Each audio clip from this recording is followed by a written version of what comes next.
ketemu lagi. Hari ini saya lagi di dokter kandungan, mau memeriksakan sesuatu yang pasti hal kewanitaan, dan prakteknya di sini. Dan ini ruangan periksanya. Nanti katanya saya tidurannya di sini. Dan ini USG-nya guys. Ada 1, 2, 3. Oke.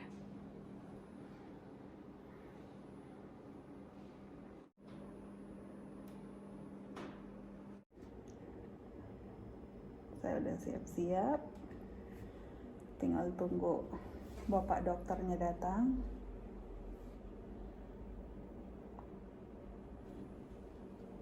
Dan kita bisa lihat hasilnya di layar itu guys.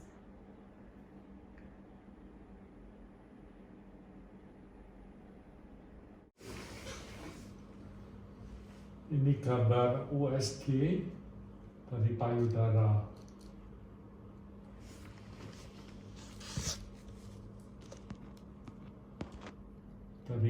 Dari gambar ini bisa dinilai apa ada tumor, ada cista, ada infection, ada abses kalau orang sedang hamil atau sedang menyusui.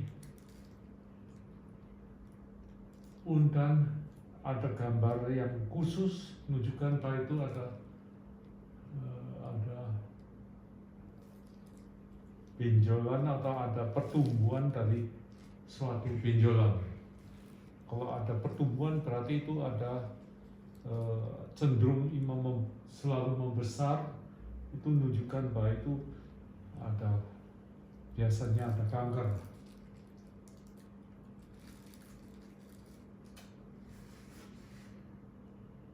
Nilai pemeriksaan ini sudah diakui 1:1 dengan memakai sinar röntgen.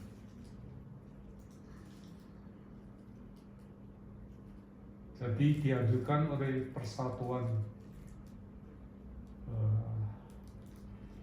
Ginekologi di Jerman ini 1:1 atau pemeriksaan 2 macam, 1 melalui USG ini, 1 melalui sinar röntgen. Tapi kalau sebenarnya sinar röntgen itu sebaiknya digunakan untuk wanita usia lebih dari 40. Jadi sudah kematangannya sudah selesai, jadi itu lebih bermakna dengan sinar röntgen.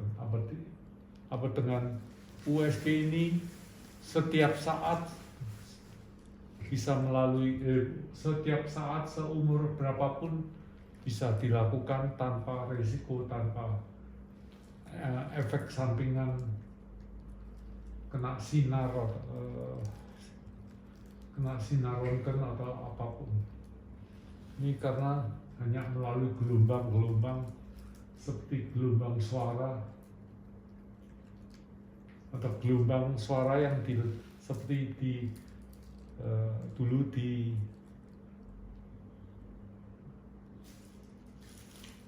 diselidiki awal dari pemeriksaan ini. USG adalah dari gelombang yang disuarakan oleh kelelawar.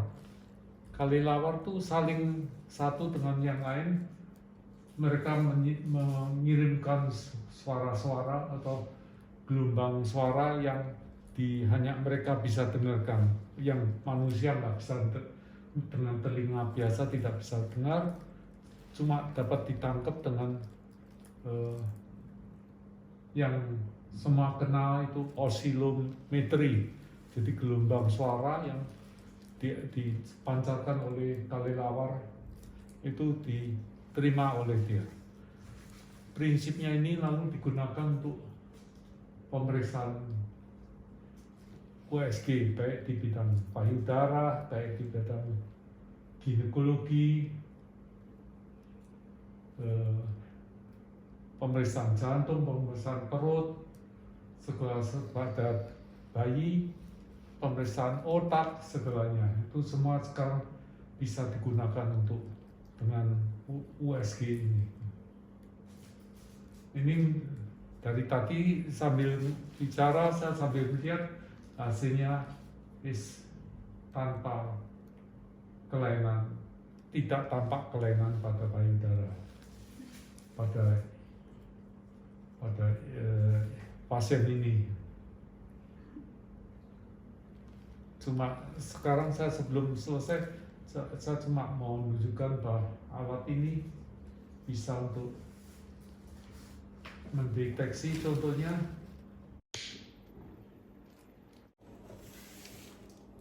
udah. Iya. Contohnya kalau ini di ketiak wanita banyak pembuluh darah, ini dapat dilihat itu pembuluh darahnya normal, tidak menunjukkan kelainan. Bila ada kelainan, pasti kelenjar getah beningnya membesar dan di sekelilingnya bisa ditampakkan peredaran darah, pertambahan banyak peredaran darah menunjukkan bahwa itu ada pertumbuhan. Berarti ada pertumbuhan, kemungkinan itu ada. Kenapa tumbuh terus? Normal biasanya seumur ini sudah matang, sudah tidak ada pertumbuhan. Kalau ada pertumbuhan, kemungkinan ada kanker.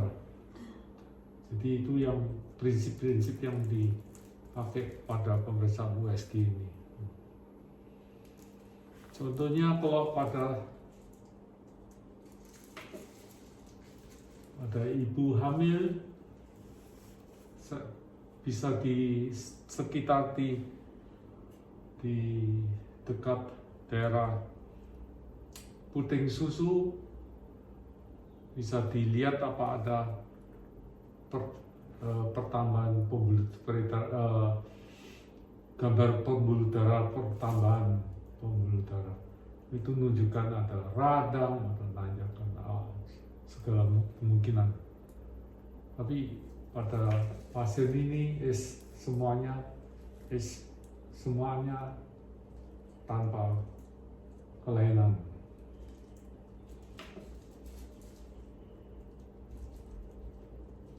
Contohnya kalau misalkan, tapi ini tidak ada kelainan. Kalau ada kelainan, misalkan seperti ini, satu contohnya.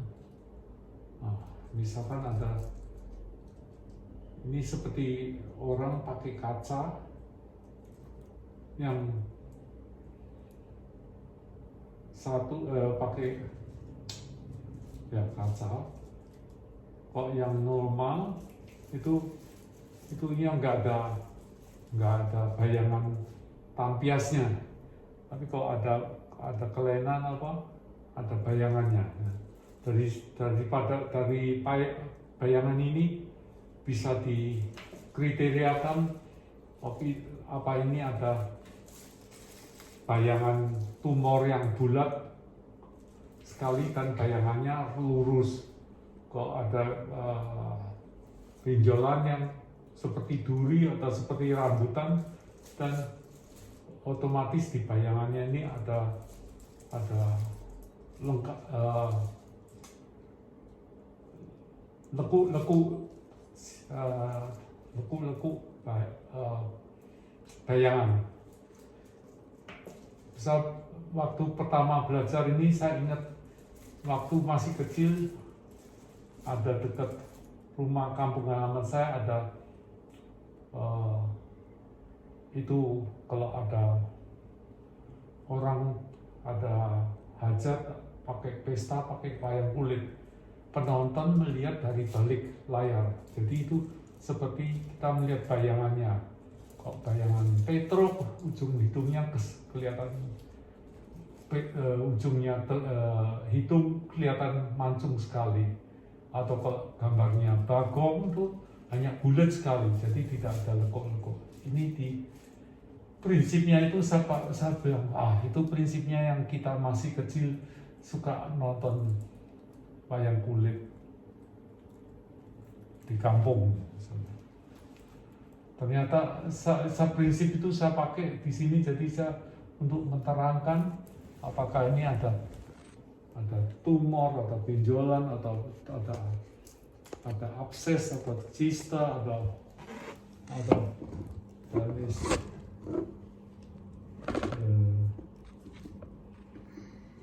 dan bermakna itu di penilaiannya USG ini. Saya bisa membanggakan diri di sini untuk mendapatkan namanya julasung atau namanya genimikum atau perizinan untuk melaksanakan ini USG yang diakui oleh Depkes atau bagian asuransi kalau sudah pernah ujian.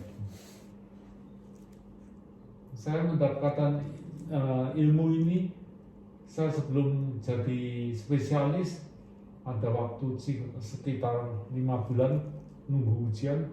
Saya volunteer atau sambil kerja di suatu klinik rumah sakit spesial cuma tentang BRIS, tentang payudara. Di situ saya melihat tentang operasi payudara, tentang pemeriksaan apapun, semua yang dilakukan payudara. Untuk payudara saya melihat semua dan saya pelajari. Jadi saya selama 5 bulan tuh pasien besoknya mau dioperasi kena apapun saya pelajarin, saya melakukan ini dengan izin sama profesor. Saya melakukan ini untuk pemeriksaan, untuk sebelumnya untuk rekod, tapi buat saya untuk latihan bahasa nanti kalau sudah selesai saya bisa mendapatkan ilmu tentang USG ini. Ternyata benar waktu setelah ujian saya spesialis dan saya mengajukan ke seperti Depkesnya sini untuk mendapatkan izin spesial untuk melakukan USG ini. Karena kalau mentah-mentah mulai dokter spesialis belum tentu punya izin ini untuk pemeriksaan payudara. Untuk mendapatkan izin spesialis ini mesti kata-katanya mesti melakukan sendiri pemeriksaan 200 pasien yang berpenyakitan. Itu kok di tempat praktek kalau 200 penyakitan mungkin bisa sampai 2 tahun untuk mendapatkan data itu. Padahal saya di waktu itu di rumah sakit klinik itu sehari sekitar 30 sampai 40 penyakit payudara, mulai kebesaran mau dikecilkan, mau kekecilan mau dibesarkan. Dari pemeriksaan ini saya sementara putus dulu tentang ceritanya. Ini untuk pemeriksaan ini sudah selesai. Kesimpulan saya adalah tidak diketemukan kelainan. Dan saya akan rekod ini bisa dengan DVD, CD, apa saya lebih praktis karena tidak ada kelainan. Saya rekam dengan foto.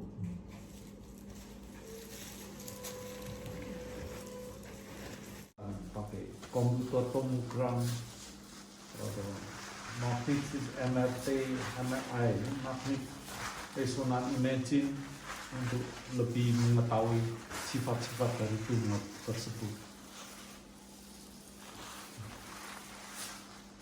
Oke.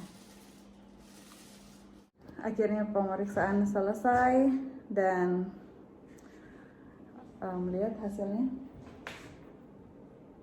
Hasilnya katanya kalau yang seperti ini itu normal. Dan USG ini ternyata harganya seharga mobil. Seharga mobil apa? BMW Sekitar berapa nih harganya? 50.000. Harganya sekitar 50.000 euro. Wow. Terus harga BMW atau Mercy lah ya. Nah, terus ada alat satu lagi. Yang sudah nggak kepake. Nah, ini ada alat yang nggak kepake katanya. Ini harganya berapa nih dulu beli? Seperti seharga Jimny. Seharga Jimny. Berapa tuh harganya? 20.000. Wow, sekitar 300 juta. Wah, bisa kebeli Honda, Toyota nih di Indo. Nah, di sini bisa juga untuk pemeriksaan kehamilan. Nah, seperti ini. Mulai dari kecil sampai ke ada ibu yang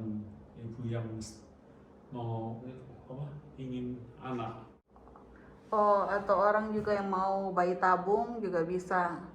Yang susah punya hamil normal. Nah, seperti ini. Dengan contoh ini diberi cara pemeriksaannya dengan ini menunjukkan prosesnya. Kalau ada sperma masuk di ovumnya, di telurnya, ada meletus satu, dan dia akan diambil oleh namanya apa? Bahasa Jermannya nggak apa-apa. Tuba atau saluran telur. Nah, diambil saluran telur sampai kurang lebih di sepertiga ini. Kalau ada sperma masuk, kemudian kejadian ada conception atau pembuahan. Setelah ada pembuahan, jadi dia jalan pelan-pelan, proses alamiah akan dalam 36 jam sampai di dalam rahim, di situ akan tertanam, dan kalau badan menerima keadaan ini jadi hamil. Kalau badan tidak menerima keadaannya, akhirnya keguguran istilahnya, kelepas. Ini menunjukkan sel telur, yang satunya sperma. Kalau ada ini, kedua-duanya kok terjadi pembuahan dan bisa hamil. Untuk selanjutnya dalam proses perkembangannya akan terjadi seperti ini, yang dalam ilmu kandungan disebutkan ada blastosis atau ada pembuahan. Dari pembuahan ini zaman sekarang masih diributkan boleh pemeriksaan bukan dari janinnya sendiri, tapi dari kulitnya itu, untuk mengetahui itu bakal laki-laki atau bakal wanita, tapi oleh proses tapi golongan etik atau golongan ortodok convention tidak, itu juga termasuk manusia, itu nggak boleh dibuat percobaan. Itu termasuk. Itu kalau dalam proses sudah satu minggu kemudian akan berkembang seperti ini sudah berkembangnya 1 minggu setelah pembuahan ini, setelah sekitar 2 minggu, dan sekitar 3 minggu pembuahan. Jadi kalau setelah 6 minggu pembuahan akan menjadi bayi kecil, bayi yang masih kecil, 6 minggu, 7 minggu, 6 minggu. Jadi kalau bayi sudah terbentuk, sudah lengkap tapi masih kecil, itu dalam 12-13 minggu akan sebagai manusia kecil. Nanti dalam perkembangan lagi sampai 5 bulan itu sudah manusia kecil. Ini masih sebagai bayi kecil, semuanya masih kecil sekali, mudika kecil. Nah guys, ini ruang tunggunya. Kita bisa lihat pemandangan di luar. Ini posisinya di tengah kota Siegen. Jadi kalau ada yang baru datang ke Jerman dan mungkin bahasa Jermannya belum begitu bagus, nggak usah khawatir. Di kota ini, di Siegen ini, ada juga dokter Indonesia yang spesialis kandungan. Bisa bahasa Inggris, bahasa Jerman, dan juga yang pasti bahasa Indonesia. Ya guys, udah selesai pemeriksaan. Nah gitu ya, tadi sharingnya kita udah sempat dapat sedikit ilmu tentang proses kehamilan. Jadi kalau dengan dokter Indonesia kan penjelasannya lebih jelas dibandingkan dengan, tapi kecuali bahasa Jermannya udah bagus ya. Kalau udah bagus sih nggak masalah. Kalau dengan dokter Indonesia kan kita bisa lebih ngerti dan lebih banyak pertanyaan lagi yang kita bisa tanyakan. Gitu ceritanya.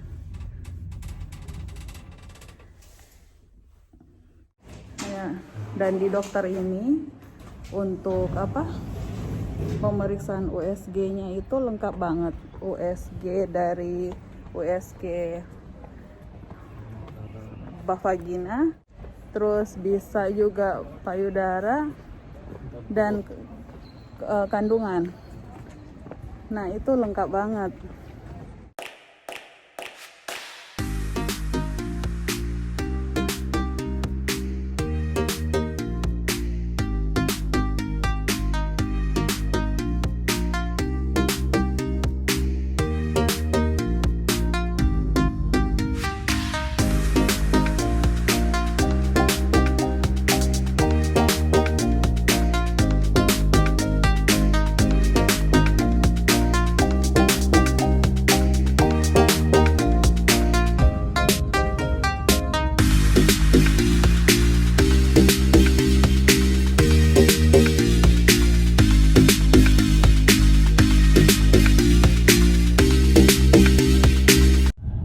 Jadi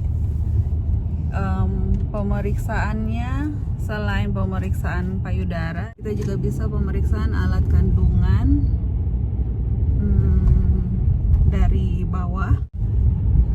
Nah, dan untuk pemeriksaan bawah itu ada alat USG khusus juga untuk yang dimasukin ke vagina kita. Tapi kalau yang masih perawan itu periksanya itu dari atas perut, nggak mungkin dong dimasukin ke bawah. Atau melalui lubang dubur. Dan ternyata bisa juga pemeriksaan itu lewat lubang dubur. Kalau yang untuk yang masih virgin, jadi jadi safety lah untuk mereka. Ya gitulah pengalaman hari ini, sedikit sharing tentang bagaimana pemeriksaan dokter di Jerman. Dan sebenarnya kendala paling utama itu di Jerman ini, untuk kita dapat janji dokter itu lama banget, bisa berbulan-bulan kadang. Jadi kalau yang darurat banget gimana ya? Rumah sakit. Kalau yang darurat banget itu terpaksa harus langsung ke rumah sakit. Karena kalau untuk ke praktek dokter itu susah banget cari ininya, cari Appointment-nya. Iya, cari appointment-nya, cari janjiannya. Beda dengan di Indonesia. Kalau di Indonesia hari itu merasakan sakit A, kita langsung saat itu ke dokter.